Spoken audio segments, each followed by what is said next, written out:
नमस्कार दोस्तों, कैसे हैं आप? मैं हूँ गौरव और ये है ट्रांसफॉर्मेशंस। किस तरीके से प्रेजेंटली भारत में या एक तरीके से इंडिया में किस तरीके से रसूखदार लोगों को या जिनके पास पावर है या जिनके पास इस तरीके से हर तरीके की सुविधाएं हैं या हाई प्रोफाइल लोग हैं, उनको कितनी जल्दी इंसाफ मिलता है या अगर उनके साथ कोई भी इस तरीके का हादसा या कोई भी ऐसा इंसिडेंट हो जाता है तो कितनी जल्दी से हमारे पुलिस प्रशासन उनकी मदद के लिए या ओवरऑल सिस्टम को इम्प्रूव करने के लिए आ जाता है। और एक आम इंसान किस तरीके से अगर किसी इस तरीके किसी मामले में फँस जाता है या उसके साथ ऐसी कोई दुर्घटना हो जाती है, कोई ऐसा इंसिडेंट हो जाता है, तो सारी ज़िंदगी पुलिस स्टेशन और कोर्ट के धक्के खाता रहता है, फिर भी उससे काफ़ी बार इंसाफ नहीं मिल पाता है। ये मामला आया है दिल्ली से। अभी रिसेंटली 2 दिन पहले हमारे देश के जो लोकसभा के सांसद हैं आर सुधा जी,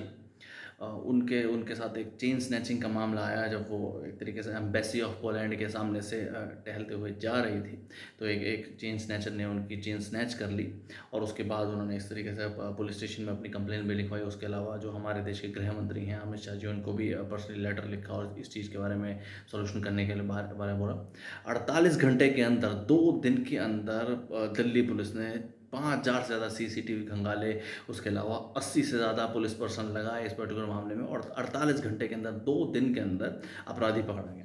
ऑल्दो ये जो मामला है बिल्कुल काबिल तारीफ़ है। पुलिस प्रशासन की एक तरीके से तारीफ़ करनी ही चाहिए कि उन्होंने 2 दिन के अंदर-अंदर अगर इस तरीके का कोई मामला आया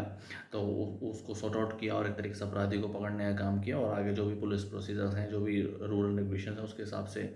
जो भी जस्टिस होना चाहिए वो होगा। बट जब आम इंसान की कोई इस तरीके की परेशानी आती है या जब आम इंसान इस तरीके पुलिस स्टेशन जाता है अपनी परेशानियों को लेके, भले ही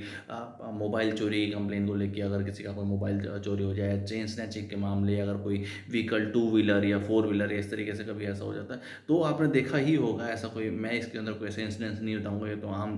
एक तरीके से रोज़मर्रा की बातें हैं। ये किस तरीके से उन सब चीज़ों में जस्टिस नहीं मिल पाता है या काफ़ी बार रीजनल लेवल की पुलिस, कोई एक पर्टिकुलर स्टेट की बात नहीं है, इस तरीके के भाई आंसर सुनने को मिले काफ़ी बार कि अब आप कहाँ ही मिल पाएगी, आप इंश्योरेंस के साथ ही सॉर्ट आउट कर लीजिए, या मोबाइल चोरी हो कोई बात नहीं, हम नया लीजिए, अब कहाँ मिल पाएगा, वो तो ऐसे हो जाएगा, ये हो जाएगा, वो हो जाएगा। उस समय पे ढिलाई या एक तरीके से लूप होल्स का और ओवरऑल सिस्टम में कि एक तरीके से चलता हुआ सिस्टम इसको बना दिया जाता है कि चलो ठीक है, अभी नहीं हो पाएगा, आप नया ही ले लीजिए या इंश्योरेंस से सॉर्ट आउट कर लीजिए, इस तरीके से कर लीजिए। तो हमारी ऐसी चाहत है कि ये देश रूल ऑफ लॉ से चलने वाला हो और हर कोई एक तरीके से इक्वल है, एक तरीके से प्रशासन के सामने या एक ओवरऑल जस्टिस सिस्टम के सामने या पुलिस प्रशासन के सामने हर इंसान, आम आदमी भी एक तरीके से नॉर्मल है और इक्वल इक्वल उसके साथ ट्रीटमेंट होना चाहिए। और उसके अगर उसको भी साथ भी कोई ऐसा इस तरीके का हादसा हो जाता है, कोई ऐसा एक्सीडेंट या इंसिडेंट हो जाता है, तो उसे भी इंसाफ मिलना चाहिए इतनी ही तेज़ी में।